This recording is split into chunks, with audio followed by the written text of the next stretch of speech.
Praise Lord. परमेश्वर की महिमा में आप सभी का स्वागत है। आइए हम सब लोग प्रार्थना में जाएंगे, उसके बाद हम सब मिलकर परमेश्वर की महिमा करेंगे। आइए हम सब लोग प्रार्थना करते हैं। हे हमारे ईश्वर की महान जीवित परमेश्वर खुदावन यीशु मसीह, आज के समय के लिए पिता परमेश्वर हम आपसे प्रार्थना करते हैं। अद्भुत समय पिता परमेश्वर जो आपकी ओर से मिला है पिता, उसके लिए हम आपको धन्यवाद करते हैं पिता। ये नए दिन में पिता परमेश्वर आप हमें लेकर आए पिता परमेश्वर, उसके लिए हम आपको धन्यवाद करते हैं पिता। प्रार्थना करते हैं पिता परमेश्वर, जितने भी लोग आए पिता परमेश्वर आपने सही सलामत लेकर आए पिता परमेश्वर, उसके लिए हम आपको धन्यवाद करते हैं। जो लोग आ रहे हो रास्ते हुए पिता परमेश्वर, आप उनको भी लेकर आना पिता परमेश्वर सही सलामत, इसके लिए हम आपसे प्रार्थना करते हैं पिता परमेश्वर। प्रार्थना करते हैं पिता परमेश्वर, आज का समय हमारे लिए अद्भुत रहे पिता परमेश्वर, आपकी भरपूरी आपकी महिमा पिता परमेश्वर इस जगह पर रहे पिता परमेश्वर। हम आपसे प्रार्थना करते हैं पिता परमेश्वर, जो भी हम सब मिलकर पिता परमेश्वर आपकी आराधना को करेंगे, वो आराधना पिता परमेश्वर आपको भाने पाएगा पिता परमेश्वर। हम प्रार्थना करते हैं पिता परमेश्वर, दिल से और आनंद के साथ हम आपकी आराधना को करने सके पिता परमेश्वर। हमारा मन पिता परमेश्वर कहीं भटकने ना पाए पिता परमेश्वर से हम प्रार्थना करते हैं। कोई भी डिस्टर्बेंस ना होने पाए पिता परमेश्वर, जो भी करे पिता परमेश्वर शांति से पिता परमेश्वर सारी चीज़ों को कर सके पिता परमेश्वर। हम प्रार्थना करते हैं पिता परमेश्वर कि आगे का जो भी समय रहेगा पिता परमेश्वर, हम आपकी अगुवाई को मांगते हैं पिता परमेश्वर। आपकी प्रेजेंस पिता परमेश्वर इस भवन में रहे पिता परमेश्वर। प्रार्थना करते हैं पास्टर जी के लिए, प्रार्थना करते हैं पास्टर जी के द्वारा जो भी संदेश को रखा है पिता परमेश्वर, वो पिता परमेश्वर वो संदेश पिता परमेश्वर हम सबके हृदय में छूने पाए पिता परमेश्वर। हम सबके हृदय से पिता परमेश्वर आप बात करना पिता परमेश्वर, और शांति से पिता परमेश्वर आपके संदेश को सुन सके पिता परमेश्वर। आप हमें बुद्धि ज्ञान समझ देना, ताकि इस संदेश को समझने में पिता परमेश्वर आप मदद करना पिता परमेश्वर। प्रार्थना करते हैं सारी चीज़ों में पिता परमेश्वर आपकी अगुवाई आपकी प्रेजेंस रहे पिता परमेश्वर। सारी चीज़ें पिता परमेश्वर हम आपके हाथों में देते हैं, प्रभु यीशु मसीह के नाम मांगते हैं, आमीन। गुड मॉर्निंग, आप सभी को जय मसीह की। आइए हम परमेश्वर की आराधना करेंगे और कुछ गीतों को गाएंगे। मेरा यीशु है कमाल का, मेरा यीशु है कमाल का, उसके जैसा कोई नहीं, उसके जैसा कोई नहीं। मेरा यीशु है कमाल का, मेरा यीशु है कमाल का, उसके जैसा कोई नहीं, उसके जैसा कोई नहीं। बेचतानी को प्यार बुझाता, बेचतानी को भूख मिटाता, बेचतानी को प्यार बुझाता, बेचतानी को भूख मिटाता, बेचतानी को प्यार बुझाता, बेचतानी को भूख मिटाता। कोई जीवन जल जाएगा, कोई जीवन रोटी, मेरा यीशु है कमाल का, मेरा यीशु है कमाल का, ये जैसा कोई नहीं, ये जैसा कोई नहीं। मैं सहारे पानी पे चलता, तूफानों को भी शांत कराता, मैं सहारे पानी पे चलता, तूफानों को भी शांत कराता, मैं सहारे पानी पे चलता, तूफानों को भी शांत कराता। आधी उसका कहना माने, तूफान तो जाए, मेरा यीशु है कमाल का, मेरा यीशु है कमाल का, ये जैसा कोई नहीं, ये जैसा कोई नहीं। मेरे लिए तुम्हारा गया, मेरे लिए स्तुति उठाया, मेरे लिए तुम्हारा गया, मेरे लिए स्तुति उठाया, मेरे लिए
और नया जीवन दिया यीशु मसीह। आपने हमें अपने पास बुलाया पिता, आपके नाम से ही हमें चंगाई मिली यीशु मसीह। हम धन्यवाद देते यीशु मसीह, धन्यवाद देते पिता उस प्रेम के लिए जो आपने हमसे किया है पिता। हम आप पे भरोसा करते हैं पिता, आप ही हो जो हमें संभालते हो पिता, और कोई नहीं है यीशु मसीह। धन्यवाद देते हैं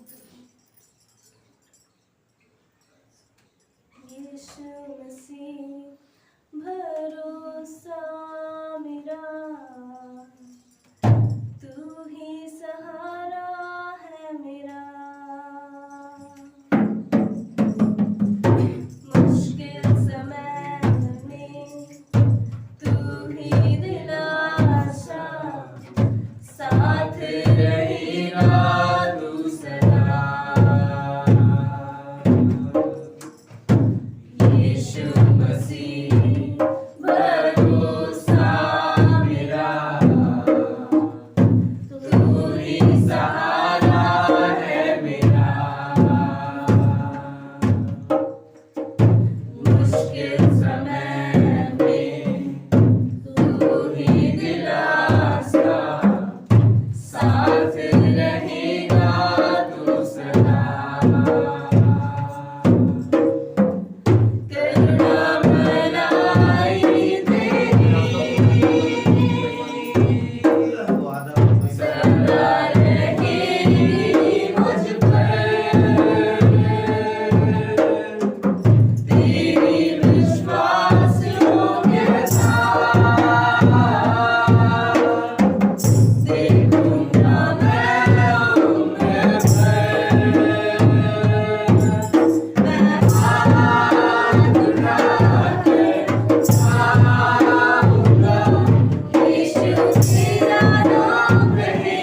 सब यहाँ पिता आदर और महिमा के साथ पिता आपकी आराधना कर रहे हैं यीशु मसीह। आज हमारा हृदय पिता आपके लिए गीत गा रहा है प्रभु। हम अपने हृदय को तैयार कर कर पिता आपकी महिमा कर रहे हैं यीशु मसीह। आप यहाँ पर उपस्थित है पिता, ऐसा विश्वास करते पिता हमारी इस आराधना को आप सुन रहे प्रभु। धन्यवाद करते यीशु मसीह, हर एक बात के लिए पिता हम आपको धन्यवाद देते यीशु मसीह। हर एक जगह पर आप सहायता करने वाले हो पिता की, आप ही अवर्णित हो पिता, आप सुंदर हो यीशु मसीह। हमारे लिए हर जगह रहने वाले आप हो पिता, ऐसी प्रार्थना करते धन्यवाद देते यीशु मसीह, धन्यवाद देते। तेरे पास आता हूँ यीशु, तेरे पास आता हूँ यीशु, तेरे पास हर पल मेरी हर सांस तेरी स्तुति करती रहे। हर दिन मेरी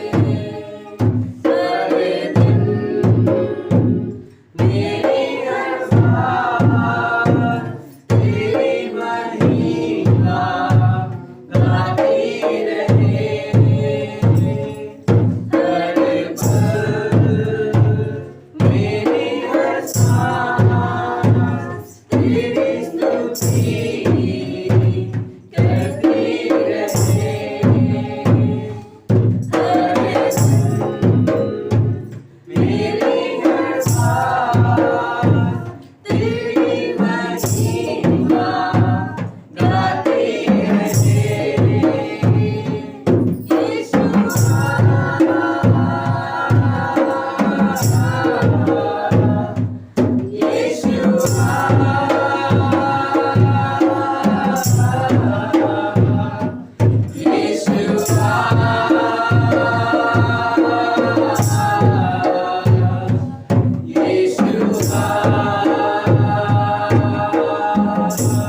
मेरी हर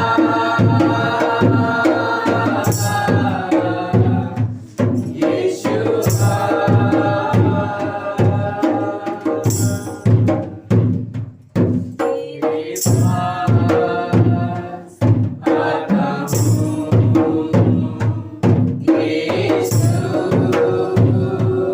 तेरी महिमा गाती रहे।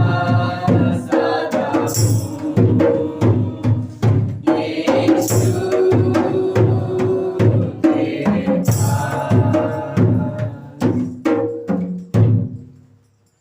हाँ पिता, हम आपके पास आते हैं यीशु मसीह। हम प्रार्थना करते हैं पिता, हम धन्यवाद देते हैं यीशु मसीह, जितना प्रेम आपने हमसे किया पिता। धन्यवाद देते हैं यीशु मसीह इस आराधना के लिए यीशु मसीह, आपको ग्रहण होने पाए पिता। हम प्रार्थना करते हैं आगे के सारे समय को यीशु मसीह, जो संदेश होगा आप हम सबके हृदय से बातें करना पिता। अच्छा समय देना यीशु मसीह, आप अगुवाई करना। ये प्रार्थना यीशु मसीह के नाम से मांगते हैं, आमीन।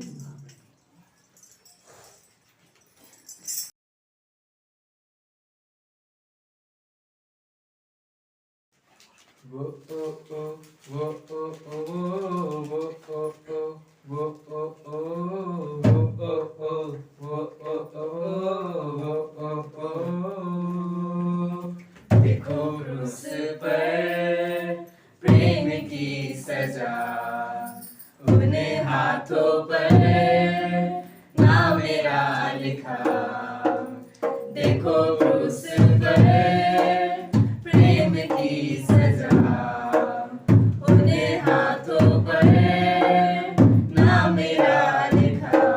मुझसे प्रेम प्रभु यीशु ने लिया है, देकर प्राण प्रभु फिर से जी उठा है। मुझसे प्रेम प्रभु यीशु ने लिया है,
परमेश्वर का धन्यवाद हो आज के समय के लिए।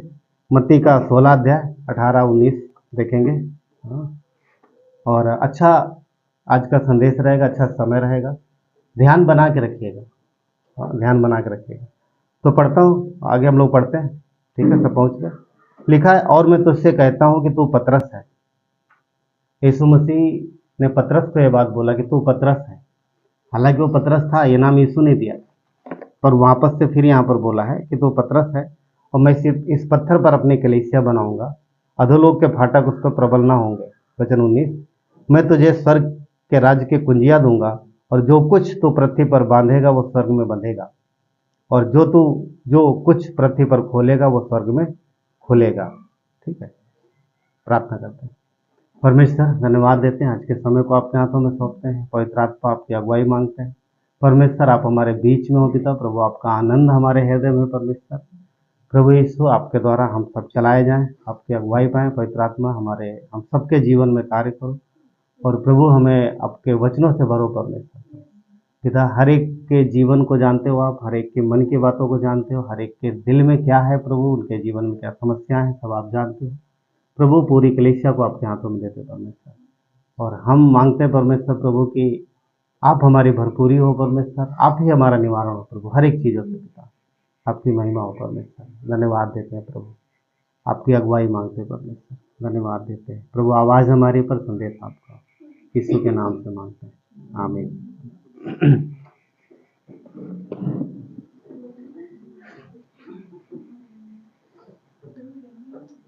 भजन संहिता 91, जैसा कि अभी हमने बोला कुछ देर पहले, कहता है 91 का 1, जो परम प्रधान के छाए हुए स्थान में, क्या लिखा है? किसी कोई पढ़ सकता है? भजन संहिता 91, जो परम प्रधान के छाए हुए स्थान में, वो सर्वशक्तिमान की छाया में ठिकाना पाए। जो परम प्रधान के छाए हुए स्थान में बैठा रहेगा वो सर्वशक्तिमान की छाया में ठिकाना पाएगा। ऐसा कह रहा है जैसे कि परमेश्वर ने एक घर बनाया है, ठीक है, एक बढ़िया झोपड़ी, मतलब बढ़िया, जो पहले झोपड़ी बनती थी ना ज़्यादातर, तो एक अच्छा सा गर्मी में धूप में एक अच्छा सा घर बनाया है, और वहाँ पर बोलता है कि तुम यहाँ पर बैठोगे तो तुम ठिकाना पाओगे, है ना। परमेश्वर ने एक घर बनाया, ऐसा लग रहा, और लोगों को वहाँ बैठने के लिए बोला है, ठीक है। और पता वो भजन संहिता 91 जो उस समय बोला गया था, ठीक है, उस समय जो कहा गया था, वो घर जो था, वो पता घर कौन सा है? वो कलीसिया है। वो कलीसिया वो घर है जो परमेश्वर ने बनाया है, जो परमेश्वर ने बनाया, वो घर वो कलीसिया है, राइट। कलीसिया वो घर है। तो भजन संहिता जो 91 का 1 वहाँ देखते हैं, और यहाँ पर परमेश्वर ने वो घर बना दिया, ठीक है, परमेश्वर ने वो घर बना दिया है, जो परमेश्वर की कलीसिया है। तो आज हम लोग जिस विषय में बात करेंगे, हाँ, वो है कलीसिया। कलीसिया का महत्व, यानी वो घर कितना कीमती है, वो घर कितना वैल्यूएबल है, वहाँ हम परमेश्वर के छाए हुए बनाए हुए स्थान में रहते हैं और हम उसके द्वारा क्या पाते हैं, एक ठिकाना पाते हैं। तो परमेश्वर ने हमें वो स्थान दिया है, ठीक है।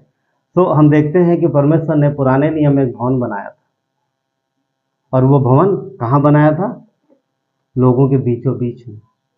कलीसिया जो आप देखते हो, हाँ, अगर तंबू देखोगे वो भी बीचों बीच में था, और जब परमेश्वर ने अपना भवन बनाया वो भी बीचों बीच में था, लोगों के बीच में था। परमेश्वर की इच्छा है कि वो लोगों के बीच में रहे, पर आज नए नियम में उसने हमारे अंदर ही एक घर बनाया।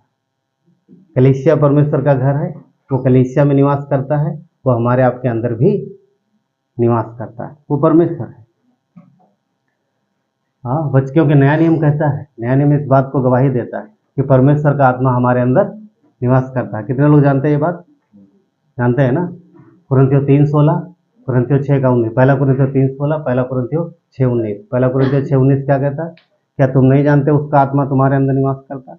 यानी तुम परमेश्वर का मंदिर हो और उसका वो तुम में बसा है। पहला कुरिन्थियों 3:16 कहता है, क्या तुम नहीं जानते तुम परमेश्वर का मंदिर हो? और 6:19 कहता है कि वो हम में बसा हुआ है। तो वो हमारे अंदर निवास करता है, बसा हुआ हमेशा के लिए। एक व्यक्ति जब विश्वास करता है यीशु पर, वो मेरा उद्धार करता है और वो पश्चाताप करता है, तो परमेश्वर का आत्मा उसी समय उसके अंदर आ जाता है जब वो उद्धार पाता है। तो वो क्या है, आज परमेश्वर ने एक घर बनाया है, कहाँ पर? जहाँ पर उसके लोग ठिकाना पा सकें, वो कलीसिया है। जब तक हम इस देह में हैं तब तक ये हमारा घर है, और जब हम ये देह छोड़ते हैं तो परमेश्वर ने स्वर्ग में हमारे लिए एक स्थान बनाया। यूहन्ना का 14 में हम देखते हैं, राइट? वहाँ पर परमेश्वर ने हमारे लिए एक घर बनाया। तो घर जो है बहुत इंपॉर्टेंट है, घर बहुत महत्वपूर्ण है। वजह से 91 में हमने देखा एक घर है, और वो घर हम यहाँ देख रहे हैं नए नियम में। और हम सबके पास भी अपना अपना एक घर है, राइट? सबके पास अपना अपना एक घर, और घर बहुत कीमती होता है। घर की साफ सफाई करते हैं, एकदम चमका के रखते हैं, हाँ करते हैं, और उसके लिए हम लोग समय भी नहीं कर, कई बार छुट्टी कर लेते हैं। नहीं, जरूरी है घर। तो भवन जरूरी है, घर जरूरी है, तो परमेश्वर का भवन भी जरूरी है। आज जिस विषय में बात करना बताया, घर का यानी कलीसिया का महत्व पूरा नहीं है, मतलब कुछ बातें मैंने लिखी हैं, कुछ बातें हैं, कुछ पॉइंट हैं, अब इससे हम लोग जानेंगे, ठीक। तो 5 बातें हैं जो हम लोग देखेंगे कलीसिया के विषय में, और ये आप जितना लिख पाए अच्छा रहेगा आपके लिए। नंबर 1, कलीसिया हमारा घर है। कलीसिया हमारा घर है। जब हम विश्वास में नहीं थे, कहाँ पर थे? संसार में, ठीक है, संसार में थे, और संसार में परमेश्वर ने हमें घर दिया है, चाहे जैसे घर है हमारे पास, ठीक। पर जब हम उद्धार पाए तो परमेश्वर ने हमें संसार से निकाला और अपने घर में रखा। वो घर क्या है? कलीसिया। तो कलीसिया जो है विश्वास करने वाले विश्वासियों का घर है एक्चुअली, और वो घर परमेश्वर की ओर से हमें दिया गया है। आप जहाँ पर हैं, ये परमेश्वर आपको लेके आया है। कई बार लोग घर बदल भी लेते हैं, घर बेच करते हैं। संसार में लोग घर बदल लेते हैं, किराए पर चेंज कर लेते हैं, अपना है तब भी अच्छा बना लेते हैं, राइट? तो परमेश्वर क्योंकि जो व्यक्ति है अगर वो बेचेगा दूसरा बनाएगा तो अच्छा ही बनाएगा, उससे बेहतर। तो परमेश्वर में बेहतर घर देता है, और कलीसिया से बढ़ के विश्वासी के लिए और कोई घर नहीं है। ये हमारे लिए घर है, और हम अपने घर को संभालते हैं, अपने घर की देखभाल करते हैं, अपने घर की जिम्मेदारी उठाते हैं, रिस्पॉन्सिबिलिटी लेते हैं अपने घर की। हाँ, बड़े तो लेते हैं रिस्पॉन्सिबिलिटी, कई बार बच्चे नहीं लेते हैं, पापा तुम ही कर लो या मम्मी तुम ही कर लो, हमसे नहीं होगा, राइट? कई बार बच्चे उतनी रिस्पॉन्सिबिलिटी नहीं उठाते। एक्चुअली घर कौन किसका है? परमेश्वर का, और हम कौन है? बच्चे हैं। पर जो बच्चे माता पिता के साथ मिल के घर की रिस्पॉन्सिबिलिटी उठाते हैं, वो माता पिता के हृदय को प्रसन्न करते हैं। तो वही चीज यहाँ पर भी लागू होता है कि हम बच्चे हैं, परमेश्वर ने हमें इस घर में रखा है, पर हम अगर मिल के घर की रिस्पॉन्सिबिलिटी उठाते हैं तो हम परमेश्वर को प्रसन्न करते हैं। हाँ, याद है मत्ती 21 में 2 बेटे जो पिता के कहे अनुसार काम किया, वो परमेश्वर को प्रसन्न किया ना। तो वो घर है, और अगर हम अपने घर से घर की जिम्मेदारियों से मुंह मोड़ लेते हैं तो फिर वो अच्छा नहीं है, चाहे वो संसार का घर हो चाहे फिर आत्मिक घर हो। हमें रिस्पॉन्सिबल रहना, जिम्मेदार रहना उसके ऊपर, क्योंकि हम अपने माता पिता को जवाब देते हैं वो सवाल पूछते तुमको ये काम दिया गया था क्यों नहीं आए, एक दिन वो भी पूछेगा स्वर्ग में। हाँ, पर हमें अनुग्रह देता है, वो जानता है कि हम कमज़ोर हैं, पर हमारी कमजोरियों में ताकत बनता है। घर कैसे मिलता? जन्म से। हम सदस्य कैसे बनते? जन्म से, राइट। तो अगर परिवार में कोई बच्चा पैदा होता है तो वो उसका घर है, वो उसके माता पिता। तो जब हम उद्धार पाए मसीह में, हमारा नया जन्म हुआ और हम मसीह से उद्धार पाए, परमेश्वर के वचन से जन्मे, राइट, उसके सुसमाचार के द्वारा।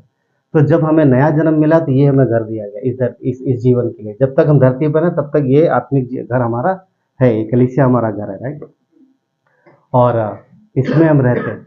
तो हमें रिस्पॉन्सिबिलिटी उठाना है, कलीसिया के प्रति भी जिम्मेदार रहना। सिर्फ पास्टर का काम नहीं है, फिर एक दो लोगों का काम नहीं, हम सब का है। मिल के करते हैं तब घर खूबसूरत बनता है ना। क्यों? हम जन्मे हैं, हम किराए पे नहीं आए। किराए के घर को लोग कई बार उतना केयर नहीं करते, राइट, पर अगर अपना है तो केयर करेंगे ना। तो हम किराए पे नहीं आए। परमेश्वर का वचन कहता है तुमने जन्म पाया है, हम उद्धार पाए, हम जन्मे हैं। पहला पत्रस 1:23। परमेश्वर के वचन से, सदा ठहरने वाले वचन के द्वारा हमें जन्म मिला है। हम परमेश्वर के संतान हैं। और अगर हम संतान हैं, पुत्र पुत्रियां हैं, तो हमें फिर रिस्पॉन्सिबिलिटी उठाने की जरूरत है। और परमेश्वर की ये इच्छा है। क्यों? क्योंकि यीशु मसीह भी संतान था परमेश्वर की, और धरती पर इसी शरीर में रह करके उसने कष्ट उठाया, तकलीफ उठाया।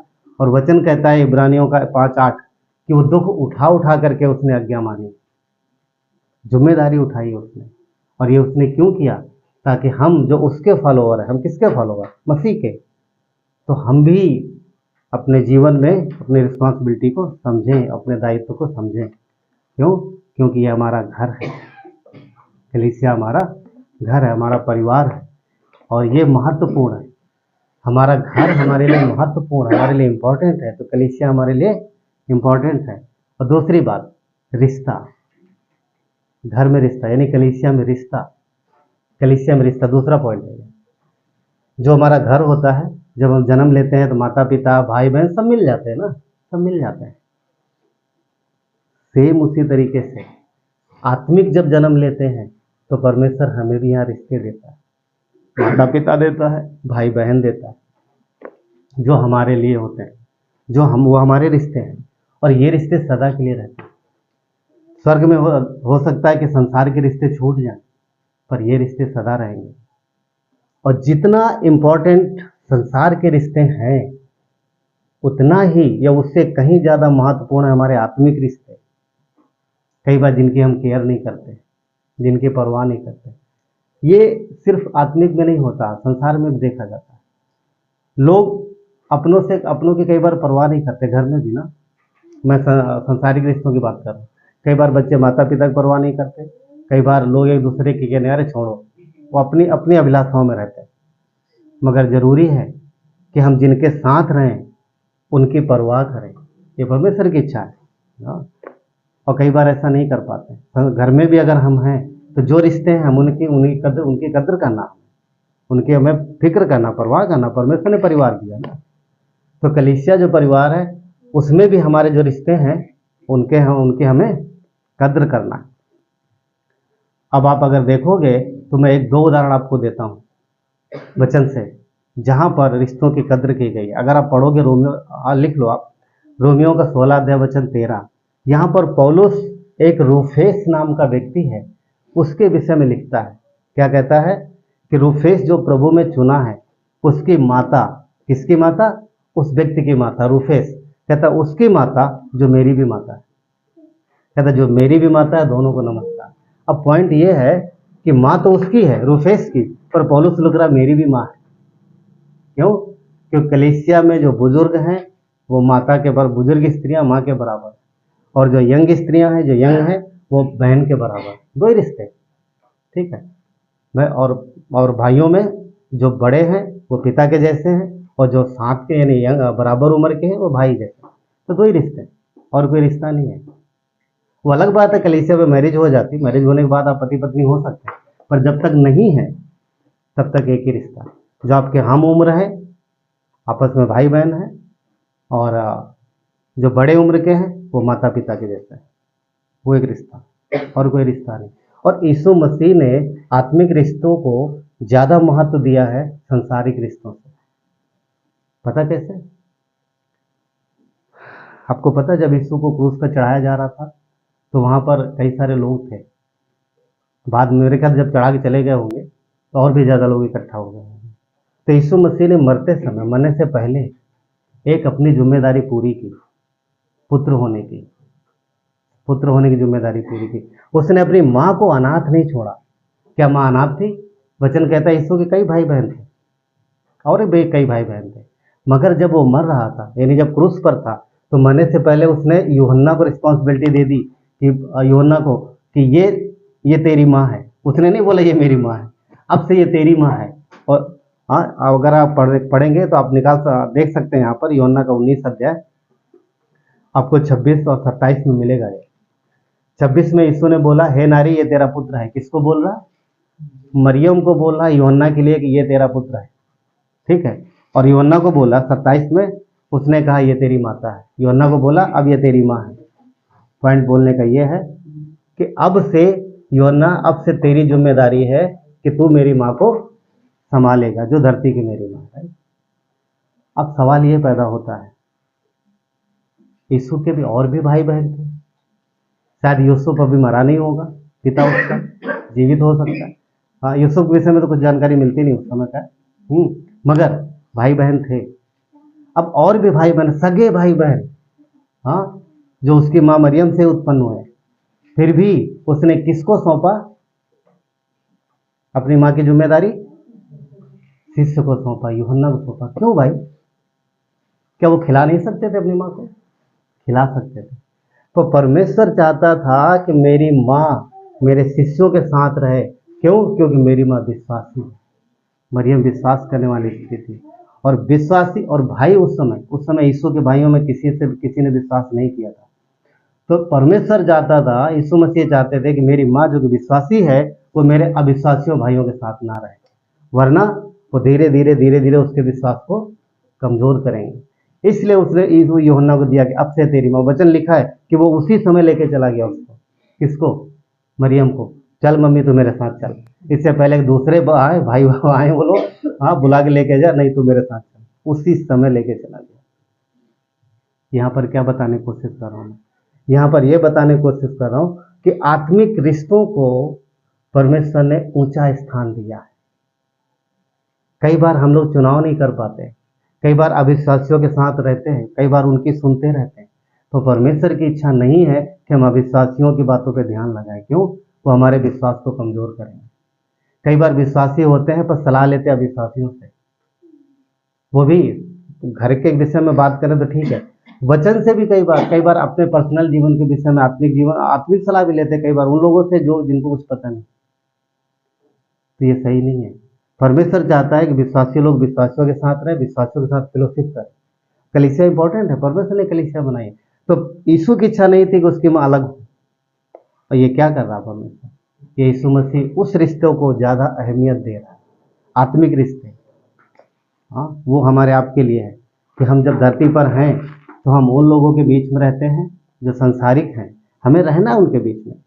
यीशु ने ये नहीं बोला तेरा भाइयों बाकी बच्चों से रिश्ता खत्म ना। बाद में उसके भाई उद्धार में आए, वो अलग बात है, पर तो उससे बातचीत कर, पर रहेगी इसके साथ। क्यों? क्योंकि यहाँ तुझे आत्मिक भोजन मिलेगा। अगर तू उनके साथ रहे तेरा विश्वास चला जाएगा। तो परमेश्वर की इच्छा है कि हम उन रिश्तों को ज़्यादा अहमियत दें जो विश्वास के रिश्ते हैं, जो विश्वास के रिश्ते हैं। तो कलीसिया में कितने रिश्ते हैं? माता पिता भाई बहन, दो ही रिश्ते हैं। हाँ, बुआ फूफा चाची वो सब संसार में। यहाँ पर दो ही रिश्ते भाई बहन के। हाँ, वापस बताओ समझ के। जो यंग उम्र आपकी उम्र के जो है वो भाई बहन है, जो आपसे बड़े हैं वो माता पिता है, और छोटे उनसे प्रेम करो बच्चों के समान। 5 महीना 6 महीना छोटे नहीं। हाँ, ये लड़के मुझसे 6 महीना छोटी है, अभी मैं समझ रहा, ऐसा नहीं है। या ये लड़का मुझसे छोटा, जो बहुत छोटे हैं उनसे बात कर रहा हूँ, वो मुख्य बात है ना। एक तीसरी बात यह है कि मसीह यानी यीशु मसीह वो कलीसिया का है, संसार का नहीं। संसार के लिए है पर संसार का नहीं है। यानी यीशु मसीह पूरे संसार के लिए आया, पर वो है कलीसिया का। वचन कहता है कि परमेश्वर ने उसे कलीसिया को दिया। इफिसियों का 1 अध्याय 22 और 23 कहता सब कुछ उसके पांव तले कर दिया। किसके? मसीह के। सारा अधिकार धरती का, स्वर्ग का, धरती का, जो कुछ भी है सब उसने मसीह को दिया। सारा अधिकार मसीह के पास। और बाद में मसीह को किसको दिया पता? कलीसिया को दिया। इसीलिए कलीसिया क्या है? मसीह की क्या है? देह है। कलीसिया मसीह की देह है। क्यों? क्योंकि परमेश्वर ने मसीह को कलीसिया को दे दिया, तो कलीसिया मसीह की देह है। और स्वयं मसीह कौन है? सर है। सर, हाँ, हम उसके देह का हिस्सा हैं, क्योंकि सर से पहचान होती है। तो कलीसिया की पहचान मसीह है। हमारी पहचान क्या है? हम देह है ना, तो देह होने के नाते हमारी पहचान कौन है? मसीह है। तो वो मसीह हमारी पहचान है, और वो कलीसिया का है, संसार का नहीं है। वचन 22 में लिखा है कि ये उसके देह है, और ये उसकी देह है और उसकी परिपूर्णता है, और सब कुछ उसमें पूर्ण होता है। तो सब कुछ यानी जो कुछ भी है सब मसीह में परिपूर्ण है, और हम उसके अंदर, हम मसीह की देह में। तो यीशु मसीह संसार का नहीं है। आप समझ पा रहे बात? संसार के लिए है, पर संसार का नहीं है। जैसे कि हम संसार में रहते हैं, पर हम संसार के हैं नहीं। आप समझ पा रहे इस भेद को? हम संसार में रहते हैं, पर संसार के हैं नहीं। बढ़िया उदाहरण है नाव। हाँ, इस बार बाढ़ में कई लोगों के घरों के आगे भी नाव चली है ना, राइट? और बाढ़ की वजह, बाढ़ के नतीजे हम लोग यहाँ पर है अभी तक। तो नाव जो है पानी में बहुत महत्वपूर्ण भूमिका निभाती है, सबको पता है ना। मगर वो हमेशा पानी में रहती है, पर वो पानी के अंदर नहीं रहती। अंदर रहती है, पानी पर रहती है, पर पानी उसमें नहीं रहता। नाव पानी में है, पर पानी नाव में नहीं है। और जिस दिन पानी नाव में, उस दिन नाव खत्म। उस दिन नाव का जो नाव है डूब गया, खत्म उसका लाइफ, उसका काम खत्म। सेम विश्वासी वैसे ही है। हम संसार में रहते हैं, संसार में काम करते हैं, संसारिक लोगों के साथ हमारा उठना बैठना होता है, पर संसार हमारे अंदर नहीं आना चाहिए, क्योंकि हम वहाँ से निकाल लिए गए। तो ये मुख्य बात। और यीशु मसीह ने इसीलिए अपनी माँ को कहाँ रखा? कलीसिया में रखा। अपनी माँ को कलीसिया में रखा, कलीसिया से बाहर नहीं रखा। नहीं, तू है वहाँ की, पर तेरा स्थान ये है, कलीसिया स्थान। तो विश्वासियों का जो स्थान है वो कलीसिया है, क्योंकि मसीह कलीसिया में। संसार कलीसिया से बाहर यीशु कहाँ मिलेगा आपको? कौन सी जगह मिलेगा? कहीं नहीं मिलेगा। मसीह कलीसिया में मिलेगा। इसलिए ये हमें जानना है कि अगर हमें परमेश्वर के साथ चलना है तो कलीसिया हमारे लिए जरूरी है, ठीक, ना कि संसार। और कलीसिया और उसका यीशु का रिश्ता पति पत्नी के जैसा भी, दोनों एक दूसरे के बगैर अधूरे हैं। तो सर नहीं है, बिना सर के देह किस काम की? ले जाके दफना दो, राइट? बिना सर के देह किस काम की? वही करते, पहचान भी नहीं कौन है। हाँ, कई बार लावारिस लाश मिलती, सर नहीं है तो लोग पहचान भी नहीं कौन है। तो बिना सर के अगर कलीसिया, किस मतलब की? किसी मतलब ही नहीं। पर बिना सर की कलीसिया है ही नहीं, क्योंकि मसीह जो है वो कलीसिया का सर है। ठीक, अगली बात, चौथी, कलीसिया पर संसार का अधिकार नहीं है। कलीसिया पर संसार का अधिकार नहीं, यानी कलीसिया पर शैतान और दुष्टात्माओं का अधिकार नहीं है। क्योंकि वचन क्या कहता है? अधोलोक के फाटक उस पर प्रबल नहीं होंगे। किस पर प्रबल नहीं होंगे? कलीसिया पर प्रबल नहीं होंगे। तो क्या विश्वासियों पर हो सकते हैं? यस, हो सकते। अगर एक विश्वासी कलीसिया से बाहर अपना जीवन जिएगा, कलीसिया से बाहर अपनी सुरक्षा खोजेगा, कलीसिया से बाहर अगर अपने सुख सुविधाएं खोजेगा, कलीसिया से बाहर अगर वो अपना जीवन बिताएगा, तो ऑफकोर्स कलीसिया से बाहर क्या है? संसार। और संसार का हाकिम कौन है? शैतान। तो वो फिर उसको प्रभावित कर सकता है, उसके जीवन को प्रभावित कर सकता है। तो अगर हम कलीसिया में हैं, तो कलीसिया पर शैतान और अधोलोक की जितनी भी शक्तियां वो प्रबल नहीं होंगी। आप इतिहास उठा के देख लो, अब 2000 साल पुराना इतिहास है कलीसिया का, ठीक है, कलीसिया का एक्चुअली। कितने राजाएं आए, कितने सरकारें आई, कितने क्या बोलते हैं कि साम्राज्य आए जिन्होंने कलीसिया को खत्म करने की कोशिश की, पर वो खुद खत्म हो गए। कलीसिया आज भी है, तो कलीसिया पर प्रबल नहीं होंगे। इसलिए हमारी सुरक्षा कहाँ है? कलीसिया में। इसलिए सामर्थ्य कहाँ है? कलीसिया में। कलीसिया से बाहर नहीं है। हाँ, कलीसिया से बाहर नहीं। तो हमारे लिए जानने की जरूरत है, यही है वो परम प्रधान का छाया हुआ स्थान जहाँ पर हम सुरक्षित हैं, जहाँ पर हम सेफ हैं, जहाँ पर हम आनंदित हैं, जहाँ पर हमें परमेश्वर की सारी अगुवाई और सारी कवरिंग मिलती है। यही है वो स्थान, और परमेश्वर चाहता है कि हम कलीसिया में बने रहें। तभी वो कहता है कि चाहे जैसा समय हो, पर एक दूसरे से मिलना ना छोड़ो, ना छोड़ो, हमेशा बने रहो। क्यों? क्योंकि एक दिन तो जाना ही है, एक दिन तो शरीर छोड़ना ही है। मैं वर्शिप के समय जब आराधना हो रही थी, उस समय परमेश्वर ने मुझे याद दिलाया। मेरी जानकारी में 3 बार मेरा जीवन परमेश्वर ने बचाया, 3 बार। 2 बार ट्रेन से, 1 बार अभी जल्दी ही पिछले साल वो हार्ट में कुछ प्रॉब्लम हुआ। 1 बार तो यंग एज थी, मेरे ख्याल से शायद 21 की उम्र होगी, और ट्रेन का इंजन बस इतना ही था, 10 फीट की दूरी पर। कोहरे, घने कोहरे की वजह से हम देख नहीं पाए, पर उसने पता नहीं कैसे हमको देख लिया, तो उसने हॉर्न बजाया। मुझे पता नहीं कौन उठा करके मुझे बाहर रख दिया। उस समय विश्वास भी नहीं करते। तो परमेश्वर की योजना भविष्य की, जरूरी नहीं कि जब हमने परमेश्वर को जाना तभी वो हमारे साथ। कहता है ना कि जन्म से पहले ही उसने हमें मसीह में चुन लिया, तो उस समय वो जानता था कि इसे आगे कहाँ लेके जाना। तो बहुत सारी चीजें हैं, और बहुत ऐसी भी घटनाएं होंगी जहां हम जानते नहीं परमेश्वर ने जहां सुरक्षा दी, जहां बचाया। 3 बार तो हम खुद ही जानते। 1 बार मुंबई में हुआ, हाँ, कुछ हुआ, पैर में फंस गया, गिर गया, बगल से ट्रेन निकल गई, बगल से, मतलब 10 इतना ही गैप था, और थोड़ा और अंदर गिरे होते तो। राइट? कहने का मतलब ये है, ऐसा क्यों किया परमेश्वर ने? कुछ चीजें वो हमें दिखाता है कि मैं तुम्हें संभाल रहा हूँ।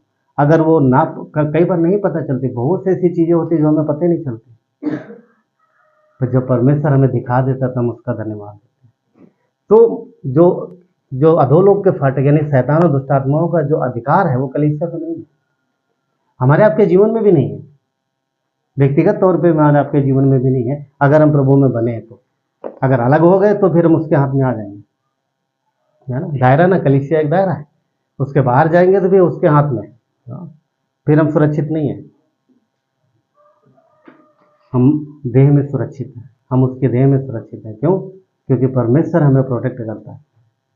दायरा समझते? दायरा सबके साथ घटना घटित हुई होगी कि कभी आप जा रहे, अचानक कुत्ते के भौंकने की आवाज आई और आप ऐसे पीछे हट गए, बाद में डर गए एकदम से, बड़ा, मतलब बड़ा फुक्का, क्या बोलते, खूंखार, तो ये शब्द है ना, डरावना खूंखार कुत्ता, ठीक है, डरावना खूंखार कुत्ता, उसकी भौंकने की आवाज आई, अब डर के हट जाते पीछे, बाद में देख के खुद तसल्ली मिलती है, क्यों?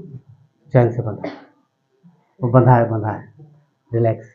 फिर दूर से निकलते, चैन हालांकि पहुंच रही उसकी आपसे 4 फीट दूरी पर, और 5 और दूर से निकलेंगे, चैन है फिर भी डर, हाँ, डर के बाद इतना बचाते, दूर से निकलते। कुत्ते से तो हम बचा लेते अपने आप को, कई बार अनजाने में शेर के मुंह में खुद को दे देते हैं। शेर समझ रहे? शैतान, वो शेर है। कुत्ता तो शायद छोड़ दे, पर वो नहीं छोड़ेगा। क्यों? क्योंकि वचन कहता हो गरजने वाला शेर। हाँ, वो कलीसिया में ही सुरक्षित है, वहाँ यहाँ पर कुछ नहीं कर सकता। मगर अगर हम अपने व्यक्तिगत चाल में इधर उधर निकलते हैं तो भी इंतजार करता रहता, पर परमेश्वर का धन्यवाद कि वो हमें संभालता है। 2 तीमुथियुस 2 में कहता है, शायद 2:13 में, कि यदि हम अविश्वासी ही ठहरे, यदि हम अविश्वासी भी हो तो भी परमेश्वर विश्वासी होगा कि हमें संभालता है। क्योंकि वो जानता है हम कमजोर हैं, वो जानता है कि हम फूंक फूंक के कदम नहीं रख सकते। माइंस बिछे होते, माइंस जानते सब, जब दुश्मन देश किसी दुश्मन देश पर अटैक करता है तो टैंक को उड़ाने के लिए जमीन पर माइंस बिछाए जाते हैं, या फिर कई बार इंसानों के लिए भी माइंस बिछाया जाता है। ऐसे जमीन में ऐसे रख देंगे, ऊपर से ढक देंगे, और पैर पड़ा तो ब्लास्ट हो जाता है। ऐसे में फिर एक होता है, इतना बड़ा उनका पास एक यंत्र होता है, फिर उसको ऐसे ऐसे करते हैं, वो बताएगा यहाँ पर है, यहाँ नहीं है, जहाँ नहीं है वहाँ पर रखो। ऐसा जीवन नहीं जीना हमें, ना परमेश्वर चाहता है ऐसा जीवन। आनंद का जीवन, परमेश्वर हमारी कवरिंग, कलीसिया में बिंदास रहो। छोटे बच्चे, बढ़िया उदाहरण, छोटे बच्चों को हॉल में अगर छोड़ देते, पूरे हॉल में चाहे जहाँ खेले कोई दिक्कत नहीं, पर जहाँ दरवाजे के बाहर निकले माँ के यहाँ के, अच्छा दरवाजे की तरफ जा रहा है, आगे सीढ़ियाँ गिर जाएगा, तो वो दरवाजे तक पहुंचने नहीं देती, पीछे खींच लेती, राइट। बच्चा चाहे जहाँ घूमे, बच्चे को लगे माँ देख रही है, मम्मी काम करे, पर मम्मी की नज़र रहती है बच्चे पे। हाँ, यहाँ बहुत सारी माँ है, समझ रहे हैं ना इस बात को। सेम परमेश्वर है, उसकी नज़र हम पे रहती है। पर अगर हम उस आंगन में हैं, हम ठीक हैं, सेफ हैं। शैतान देखता रहेगा, ओके ठीक है, निकल बताता हूँ, पर वो बाहर से दिखाएगा कुछ, ये ले बच्चे को दिखाते ना खिलौना है कुछ भी ऐसा आकर्षित देखते हैं, तो कई बार ऐसा होता है। पॉइंट ये है कि हमारी शारीरिक अभिलाषाओं के चलते वो हमें लालसा देता है, प्रलोभन देता है, जिसकी ओर हम खींचते हैं और उन चीज़ों में चले जाते हैं और उनमें गिरते हैं। तो फिर बाद में क्या होता है, वो कोशिश करता है हमें तकलीफ देने की, तो परमेश्वर हमें वहाँ से बाहर निकालता है। तो क्यों?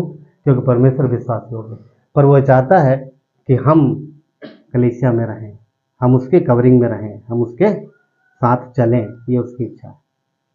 पांचवी बात, विश्वासी कलीसिया में ही आशीषित है। क्यों? क्योंकि सारी आशीषें घर में ही है। पापा कमा के कहाँ लाएंगे? घर में, अपने घर में, पड़ोसी घर में? अपने घर में लाएंगे ना, पड़ोसी घर में कौन ले जाता? कोई नहीं ले जाता, राइट। तो जितने पिता की सारी आशीषें, ब्लेसिंग कहाँ मिलती है? घर में मिलती है। सिमोन को देखो, सारे बढ़िया कपड़े, बढ़िया पैंट कहाँ से मिला? पड़ोसियों से। फोन भी मिला देखो उसको, हाँ, थोड़ी देर के लिए ही सही, तो किससे मिला? घर में मिला। आप समझ रहे बात को? घर में हम आशीषित, घर में। तो अगर हम परमेश्वर की इच्छा अनुसार उसके देह में, उसकी कलीसिया में, उसके वचन को कान लगाते हैं, अपने जीवन को देखते हैं, अपनी चाल को परखते हैं और उसकी नम्रता का स्वीकार करते हैं, तो हम आशीषित। अब वचन पढ़ने की आदत डालिए। मुझे नहीं पता, मैं विश्वास करता हूँ सब लोग पढ़ते हैं। यदि आप उसके इस वचन से दूर हो, इसको नहीं पढ़ते, तो आप उसकी इच्छा को नहीं जान पाओगे, उसकी इच्छा को नहीं जान पाओगे। क्या आपको करना है, क्या आपको नहीं करना है, किन चीज़ों में आपको दूर रहना है, किन चीज़ों में परमेश्वर की इच्छा क्या बढ़ो, नहीं पता चलेगा। दो ही जगह तो पता चलता है, एक तो कलीसिया में पता चलेगा, दूसरा वचन में पता चलेगा। तो कलीसिया तो हम सप्ताह में एक दिन आते हैं, 1 घंटे, आधा घंटे का मैसेज सुनते, 45 मिनट का, राइट। और बाकी सारा समय कहाँ बिताते हैं? संसार में। पर ये वचन आपके साथ है, जिसे हमें पढ़ने की जरूरत है, राइट, जिसे हमें पढ़ने के समझने की जरूरत। ये लाइफ है, आप समझ पा रहे हैं? ये लाइफ है, कलीसिया जीवन है, हम विश्वासी हैं, ये हमारा घर है, आत्मिक जीवन। और घर में हमें रहना है अपने पिता की इच्छा अनुसार, तब हम कहलाएंगे लायक संतान, नहीं तो क्या कहलाएंगे? नालायक संतान। तो वो एक मुख्य बात है जो हमें समझना है। और शैतान चाहता है कि बेटा तो घर से बाहर आ। आजकल के बच्चे घर में कहाँ रहते ज़्यादा? हाँ, माता पिता को बड़ी शिकायत रहती है, 2 ही बच्चे 2 जगह रहते हैं, या तो घर के बाहर या फिर फोन में। हाँ, आजकल बहुत प्रॉब्लम, फोन की बड़ी समस्या होती चली जा रही है। हाँ कि हाँ, और ये पूरा जकड़ रहा लोगों को, क्योंकि ऐसा आकर्षण है कि आपको खींचता है और आपको निकलने नहीं देता। एक जाल है ऐसा लिखता है कि शैतान जो है जगत को जंगल बना देता है, और दूसरा बोलता है कि वो बंदियों को घर नहीं जाने देता। पॉइंट, जगत को जंगल बनाने का मतलब है कि संसार में ऐसी ऐसी चीज़ें लेके आता है कि इंसान का जीवन जानवरों के जैसा हो जाता है, वैसा जीवन हो जाता है। तो परमेश्वर की इस कलीसिया में, इस देह में हम सुरक्षित हैं, पर उसकी इच्छा है कि यहाँ रहते हुए भी हम ऐसा जीवन जिए जो परमेश्वर की इच्छा से पूरी तरह दूर है। और अगर ऐसा है तो फिर परमेश्वर की आशीष जो हमारे लिए उसके देह में रखी गई, जो हम आशीषित हैं कहाँ? मसीह के देह में।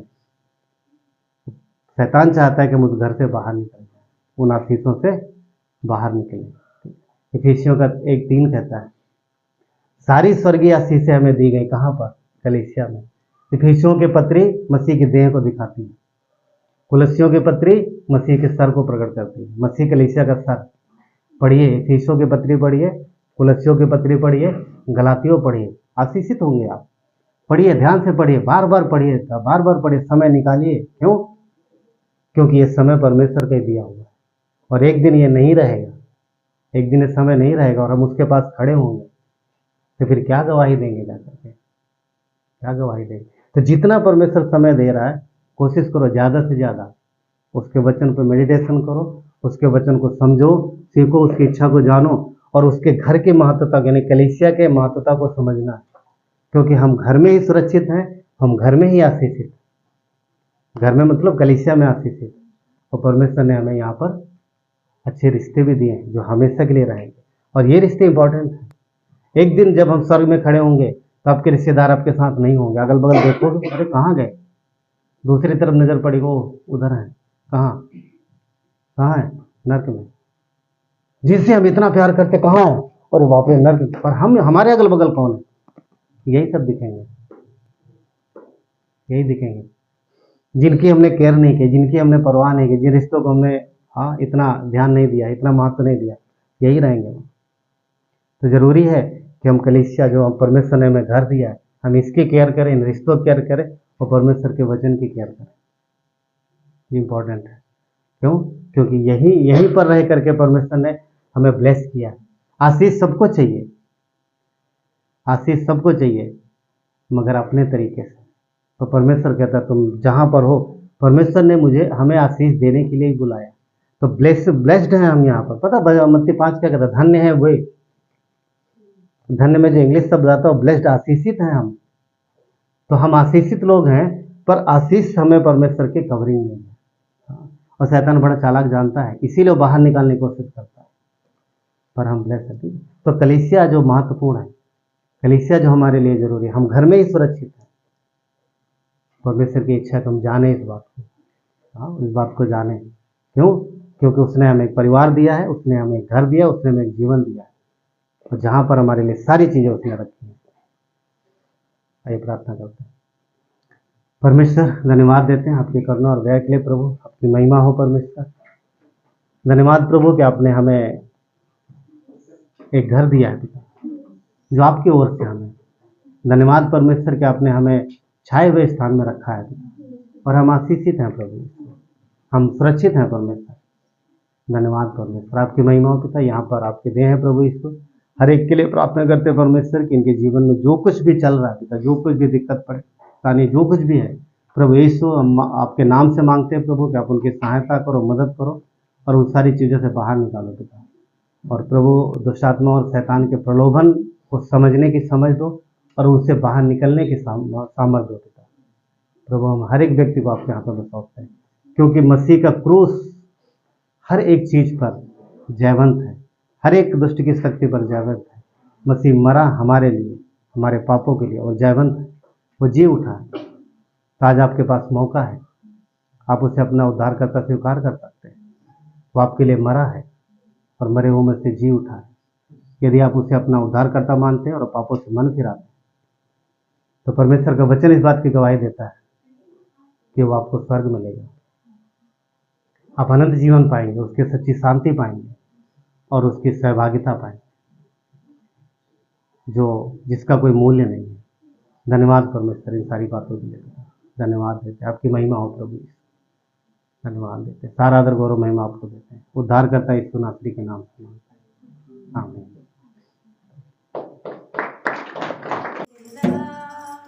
मेरी आत्मा को चंगा किया, उसने मेरी आत्मा को चंगा किया। यरीहो के किनारे कभी हुआ पड़ा, यरीहो के किनारे कभी हुआ पड़ा, उसने ताकत से खुलेगा। यीशु यीशु यीशु मैं उससे पालूंगा, यीशु यीशु यीशु मैं उससे पालूंगा, यीशु यीशु यीशु मैं उससे पालूंगा, मैं यीशु को पालूंगा।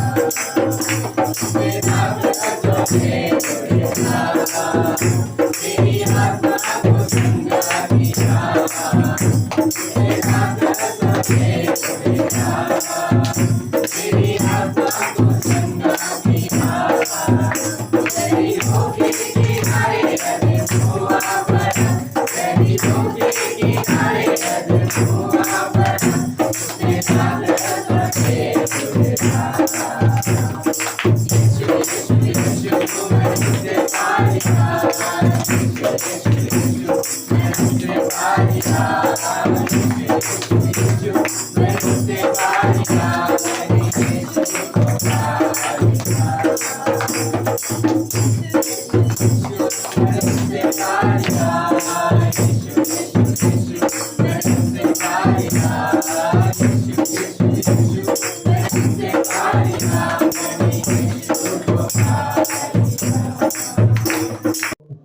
कलीसिया ना, वो घर है हमारा, वही स्थान है जो परमेश्वर की ओर से हमारे लिए ठहराया गया। भजन संहिता 91 ना, क्या है वापस से? धन्य व हाँ, जो परम प्रधान के छाए हुए स्थान में बैठा रहे, उस सर्वशक्तिमान के छाया में ठिकाना पाएगा। तो आज हम किसकी छाया में? कौन हमारा सहायक है? थोड़े समय के लिए, हमेशा के लिए? उसने हमें बिठाया, हम खुद से नहीं बैठे हैं, उसने हमें बिठाया। उसने हमें जगह दिया, उसने हमें घर दिया, उसने हमें परिवार दिया, उसने हमें रिश्ते दिए। ये महत्वपूर्ण है और परमेश्वर चाहता है कि हम कलीसिया में बढ़ें, कलीसिया में ग्रो हों। और परमेश्वर चाहता है कि हम इस घर को जो उसने हमें दिया है, इसके महत्वता को समझें, इसके इम्पोर्टेंस को समझें। क्यों? क्योंकि ये ऐसे नहीं मिल गया, घर के लिए कीमत चुकानी पड़ती। कोई संसार में घर खरीदता लाखों रुपया देता है ना, कई करोड़ों अदा करते हैं। संसार की सबसे बड़ी से बड़ी कीमत भी इस कीमत के आगे एकदम छोटी है जो मसीह ने चुकाया है, ताकि हमें ये घर दे सके, ताकि हमें ये घर दे सके। और वो कीमत को समझना, हम बहुत बहुत कीमती घर में, धरती पर उसकी कीमत नहीं है, परमेश्वर ने चुकाया, अपना लहू दे के खरीदा है। तो हम बचाए हुए लोग हैं, हम संसार से निकाले हुए लोग हैं, जो परमेश्वर ने अपने घर में रखा है और आशीषित करता है हमें। हम आशीषित है और आशीष पाने के लिए ही बुलाए गए, मगर कहाँ पर? संसार में नहीं, मसीह के देह में। हम देह में आशीषित, देह में आशीषित। तो चलिए प्रार्थना करते हैं। फिर परमेश्वर धन्यवाद देते हैं आपके दया और करुणा के लिए प्रभु, आपकी महिमा हो। सर्वशक्तिमान परमेश्वर प्रभु, यहाँ आपके देह पिता परमेश्वर हर एक के लिए एक बार फिर से प्रार्थना करते हैं प्रभु, आप सहायता करो, मदद करो परमेश्वर, और ब्लेस करो पिता। प्रभु आपने कीमत चुकाई है परमेश्वर, ये घर आपने बनाया है पिता, ये आपके देह है परमेश्वर प्रभु यीशु, और हम आपके देह में आशीषित हैं पिता। धन्यवाद देते हैं, हर एक को संभालना, अपनी महिमा लेना परमेश्वर। और प्रभु इनके जीवन में जो कुछ भी दिक्कत है मसीह यीशु, हम आपके हाथों में देते हैं, क्योंकि हम आपके देह हैं पिता। और देह में जरा से भी तकलीफ है तो ऐसा हो ही नहीं सकता सर को ना पता हो। प्रभु आपका कार्य परमेश्वर, प्रभु आप चंगाई दो, आप संभालो, आप बढ़ाओ प्रभु, और आप इन्हें आशीषित करो, हर एक को आशीषित करो, हम सबको आशीषित करो पिता। और उनको भी जो सुनते और देखते हैं पिता, उन्हें भी ब्लेस करो परमेश्वर। धन्यवाद देते हैं, आपकी महिमा हो, यीशु नासरी के नाम से मांगते हैं, आमीन।